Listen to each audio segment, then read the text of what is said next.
You probably do at least 4 of these every single day without ever thinking twice. And if a Scandinavian watched you do them, they'd say nothing, because they're far too polite. But inside, they'd quietly recoil. Now, before we start, let me be completely clear about the spirit of this, because it matters. This isn't me telling you you're doing life wrong, and it isn't Scandinavians thinking they're better than you. It's something more interesting than that. Every culture has habits it treats as totally normal that another culture finds genuinely strange. And when you hold your own everyday behavior up against a very different way of living, you notice things about yourself you'd stopped seeing. That's what this is. 7 ordinary Western habits that Scandinavians find quietly off-putting. And in every single one, once you understand why, there's something genuinely worth stealing for your own life. Because here's what's fascinating. Scandinavians consistently top the world's happiness and well-being rankings year after year, and it isn't luck or weather or oil money. Plenty of countries have those and aren't happy. A lot of it comes down to small daily habits and shared values that are in many cases the exact opposite of some of ours. The way they treat their homes, their words, their time, their stuff. And the interesting thing is that when a Scandinavian recoils at one of these Western habits, they're almost never reacting to the surface of it. They're reacting to a value underneath it: sincerity, moderation, respect for rest, care for what's shared, that they hold deeply and that the habit quietly violates. So think of this less as a list of things you're doing wrong and more as a mirror, one that shows you the autopilot habits you never question and hands you a calmer, more intentional alternative for each. You might not agree with all 7, but I'd bet at least 2 of them make you pause. 2 I'll flag now. Number 3 is something you do specifically to be friendly and polite, and a Scandinavian experiences it as almost fake. And number 6 is on your plate at nearly every meal, and it genuinely shocks them. Stay for both, because they're the ones that tend to change how people see their own habits the most. All of this connects to one Nordic idea: lagom, just enough, and not one thing more. And I've put the whole philosophy into a short book called Lagom, linked below. But you don't need it for any of this. And stay to the end, because I'll give you the one swap challenge, the single easiest way to borrow the best of this for yourself this week. Let's begin. Number 1. Wearing your shoes all through the house. Let's start with the one that makes Scandinavians wince the fastest. In much of the Western world, especially in parts of America, people walk in the front door and keep their shoes on, right across the carpet, into the kitchen, some even onto the bed. To a Scandinavian, this is close to unthinkable. In Nordic homes, shoes come off at the door, always, without a second thought, and they'd quietly be horrified watching someone track street shoes across a clean floor. And honestly, once you think about where those shoes have been, it's hard to argue. Public bathroom floors, city pavements, whatever was on the ground outside, all of it, on your soles, now being ground into the surfaces where you sit, where your kids play, where you walk barefoot in the morning. Studies that have swabbed the bottoms of shoes find them carrying a genuinely unpleasant load of bacteria, some of it the kind you really don't want on your kitchen floor. Scandinavians take their shoes off partly for exactly this reason, and partly for a deeper one. It draws a clean line between the outside world and the sanctuary of home. You leave the street and everything it carries at the door. And notice how small the change actually is. Every Nordic home has the setup that makes it effortless. A bench or a chair right by the door, a rack or a basket for shoes, sometimes a pair of soft slippers waiting for you. It's not treated as an imposition on guests. It's simply how a home works, and most visitors slip their shoes off before anyone has to ask. The reward is a home that stays genuinely cleaner with far less vacuuming and mopping, and a small daily ritual that tells your body, the moment you step out of those shoes, that you're home now, and the day is off. The shift: take your shoes off the moment you come in, put a bench and a basket by the door to make it easy, and offer guests the same. Keep the outside outside. Your floors and your bare feet will thank you. Number 2 is something you probably can't even feel anymore, because you're so used to it. Number 2, sealing your home shut and keeping it hot. Walk into many Western homes, especially in winter, and the air is warm, still, and completely sealed in. Windows shut tight for months, the heating cranked high, the same recycled air circulating for weeks. To a Scandinavian, that stuffy, overheated, closed-up feeling is genuinely unpleasant, almost suffocating. It feels, to them, like a home that can't breathe. In the Nordic countries, there's a daily habit, the Swedes call it fedra, of throwing the windows wide open every single day, even in the depth of a freezing winter, even for just 10 or 15 minutes, to let cold, fresh air sweep completely through the house. They find the idea of never airing out your home a little unhygienic, because indoor air genuinely gets stale, damp, and stuffy when it's sealed up. Moisture and staleness build with nowhere to go. And that trapped humidity is exactly what leads to that musty smell and, over time, even mold in the corners. And the overheating bothers them just as much. Many Western homes in winter are kept at tropical temperatures, warm and dry and airless. And a Scandinavian finds that genuinely uncomfortable. It makes them feel sluggish and headachy. Nordic homes are kept a touch cooler. And here's the thing, that's actually better for you. A slightly cool bedroom in particular is one of the simplest things you can do for deep sleep, because your body needs to drop its temperature to rest well. A hot, sealed, stuffy home works against your sleep and your clarity without you ever connecting the dots. The shift: open your windows wide for 10 minutes a day, even in winter, and ease off the heating a little, especially in the bedroom. Fresh, moving, slightly cool air beats warm, sealed, stale air every time. And now, number 3, the one I promised. Something you do to be friendly that a Scandinavian finds almost dishonest. Number 3, loud, automatic small talk. Here's where it gets really interesting, because this one isn't about hygiene at all. It's about sincerity. In much of the West, and especially in America, there's a warm, constant stream of small talk. Hi, how are you? To a stranger you'll never see again, without waiting for a real answer. Effusive compliments. Big, instant friendliness with people you've just met. To an American, this is simply being nice and open. To a Scandinavian, it can feel strangely hollow, even a little fake. The reason is a deep Nordic value of sincerity. In Scandinavian culture, you don't say more than you mean, and words are expected to carry real weight. So asking, "How are you?" when you don't actually want to know feels, to them, like a small emptiness, a script rather than a real connection. Scandinavians are famously comfortable with silence. They don't feel the need to fill every gap with chatter, and they'd rather say nothing than say something they don't mean. There's a well-known story that gets told about this. Two Finnish friends can sit together for an evening, sharing a drink, barely saying a word, and consider it a warm and completely satisfying time together. To many Westerners that sounds awkward, even unfriendly. To a Scandinavian it sounds like real comfort.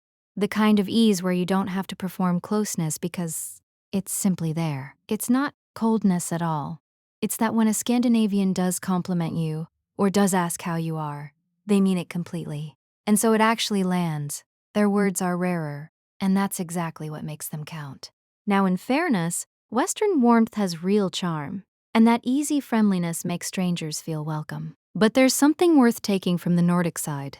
The idea that your words mean more when you use fewer of them, and that real connection isn't the same as constant noise. The shift: talk a little less and mean it a little more. Save your "how are you" for when you actually want the answer.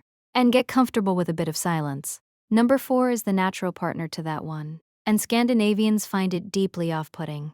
Number 4, showing off and bragging. In a lot of Western culture, especially online, promoting yourself is practically a skill you're supposed to develop. Announcing your wins, displaying your latest purchase, curating a highlight reel of your best life for everyone to admire. To a Scandinavian, this kind of open self-promotion is genuinely uncomfortable to watch, even a little embarrassing. There's a name for the reason: janteloven, the law of Jante, a deep shared cultural discomfort with thinking you're better than other people, or announcing that you are.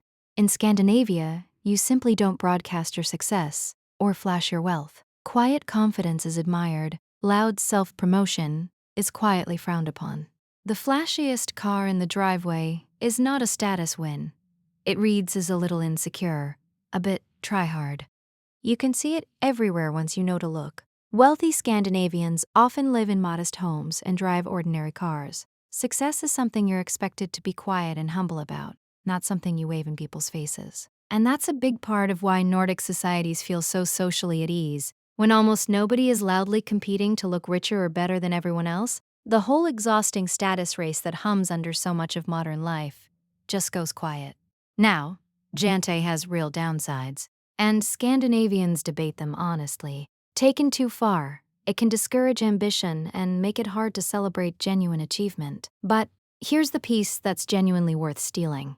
There's enormous freedom in not performing your life for an audience. When you stop needing to prove your worth to everyone watching, a huge, exhausting, invisible pressure lifts. Think about how much of what fills a modern home, or a modern calendar, was really bought or arranged to be seen by other people.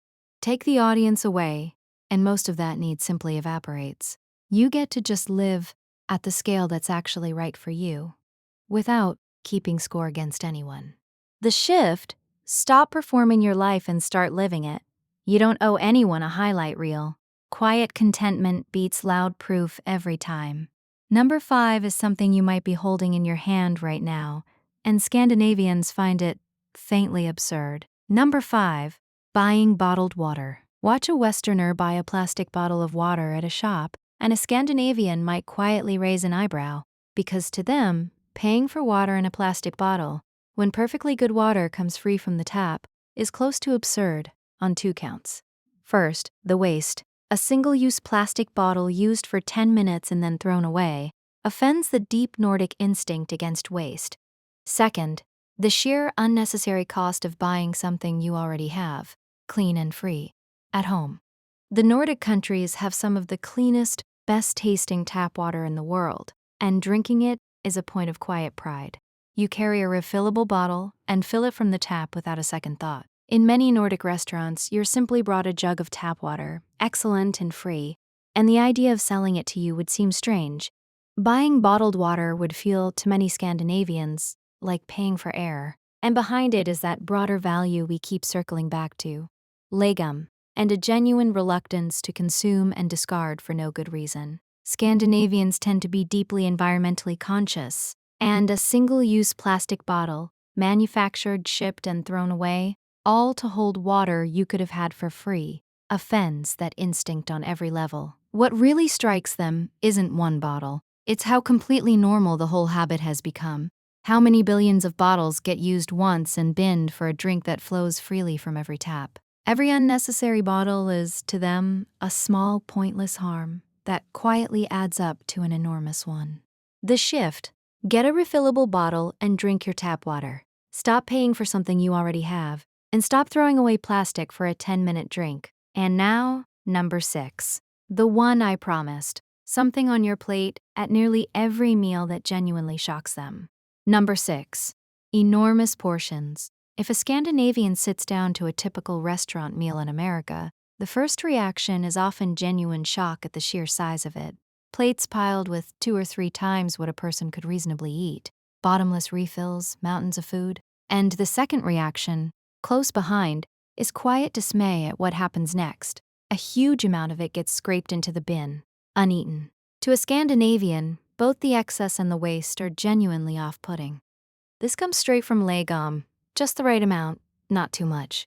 Nordic portions tend to be moderate and sensible. You serve what you'll actually eat, and eat until you're satisfied rather than stuffed. And it comes from a deep cultural discomfort with wasting food specifically, which is treated as almost disrespectful to the food, to the effort that made it, to the people in the world without enough. The idea of routinely serving far more than anyone can eat and then scraping the rest into the bin sits badly with the whole Nordic worldview. And there's a real health angle hiding in here too, which is what makes this more than a matter of manners. Decades of research on eating behavior shows something simple and a little unsettling. People eat more or less what's put in front of them. Give someone a bigger plate and a bigger portion, and they eat more, almost without noticing. Not because they're hungrier, but because the size of the serving quietly resets what a normal amount means. So those enormous portions aren't just wasteful. They're a big part of why overeating became so normal in the first place. When the plate is huge, finish your food means eating far, far past full, meal after meal, year after year. The moderate Nordic portion isn't deprivation. It's simply a serving calibrated to a human being rather than to a marketing department. The shift: serve yourself a moderate amount on a smaller plate, eat until satisfied rather than stuffed, and treat wasting food as something to genuinely avoid. Enough is enough, and it's plenty. Which brings us to number 7, the biggest one of all, and the one Scandinavians find the most genuinely troubling. Number 7. Wearing busy as a badge of honor. Ask a Westerner how they are, and there's a good chance the answer is, so busy, said almost proudly, like it's proof of importance. Overwork worn as a badge. Emails answered at midnight. Vacation days left unused. Lunch eaten at the desk while working. To a Scandinavian, this isn't impressive. It's genuinely troubling, even a little sad, because to them, a life defined by relentless busyness is a life you never actually get to live.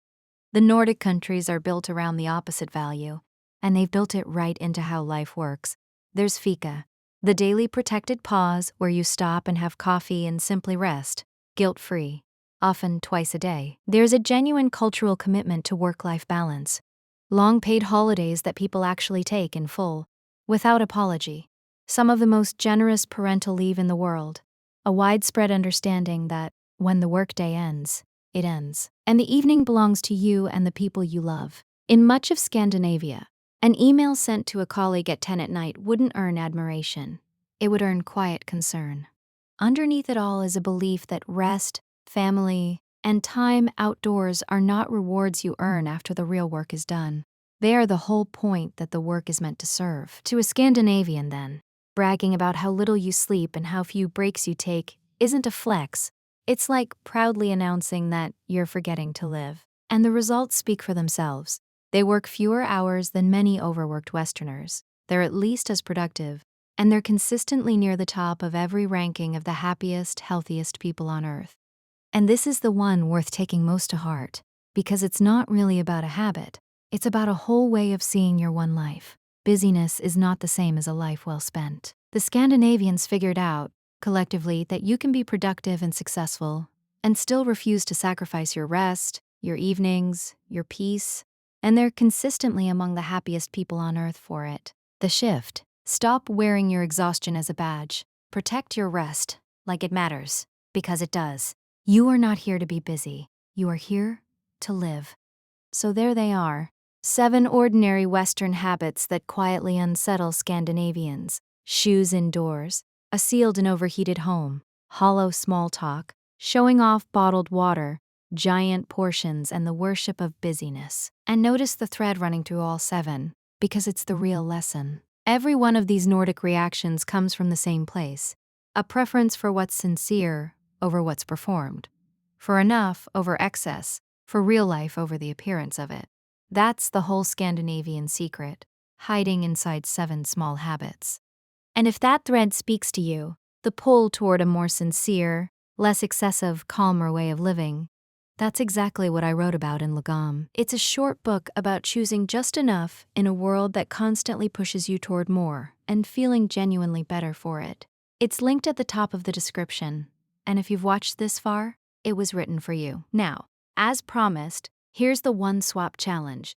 And it's simple, because the whole point of this video is that you don't have to change everything, and you certainly don't have to become Scandinavian. Pick the single habit on this list that stung a little, the one you recognized most in yourself. Just one.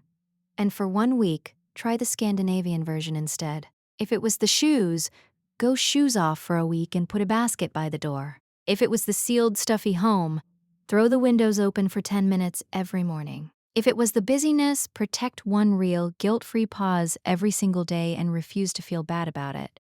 If it was the bottled water, carry a refillable bottle and drink from the tap. One swap, 1 week. That's it. Here's why that works better than trying to fix all 7 at once. When you try to overhaul everything, you overwhelm yourself and quit by Thursday, which is, ironically, the least Lagom thing you could possibly do. But one small swap is easy to keep. And once you feel how much lighter or calmer or more sincere that one change makes your days, you won't need to force the next one.